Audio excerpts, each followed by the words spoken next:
Alex, you're chasing a story. It's a tough story about a woman and her mother who may face eviction and potentially be homeless because of what may amount to a bureaucratic snafu. What do you got? Well, I brought you the first part of this story on Thursday, and since then, small good thing has happened. The state has paid the $1,600 in temporary disability benefits that Kristi Tustin is supposed to receive, but there's little other good news for her and her mother, Donna Mahan, who are facing eviction along with their 3 dogs because for months, Kristi's payments from temporary disability have not been coming in on time. I went down there to see if I could talk some sense into the rental office. I unfortunately am not at liberty to say anything, but we did receive your email, so someone from our corporate office will be calling you within the next 3 hours. If you can't say anything, can I talk to you? Can I say something to you? You can't. I can't say anything No. to you. Kristi feels like she is between a rock and a hard place because back in October, the building started filing these eviction papers, and time is running out. They hear that the notice of removal could be processed any day now. Kicking her and her mother out of their apartment and onto the street, she feels like there's very little hope left. The only hope right now is if God created a miracle for us.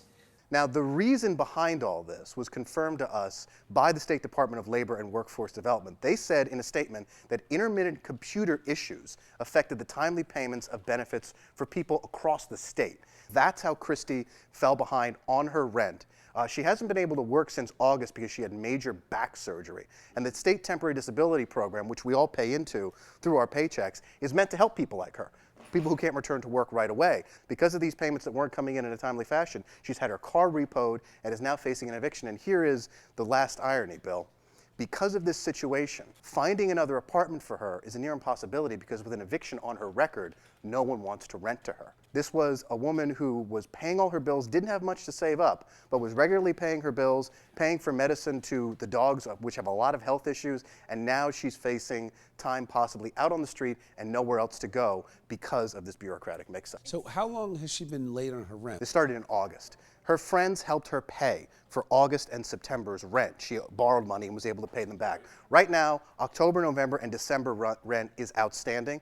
The management company wants that, along with some late fees and legal fees. But even if they could pay all that bill, which amounts to a little over $3,000, January is right on the horizon. It seems like the landlord actually bent it over backwards to be able to let this family stay in that home. This is a very nice area. This isn't a charity. No, They're doing the best they can to keep her in there, but you know, the state has to pay up. I completely disagree with what you just said. The landlord did not bend over backwards. The landlord looks like was taking proactive measures to get her out even before she was late on a payment.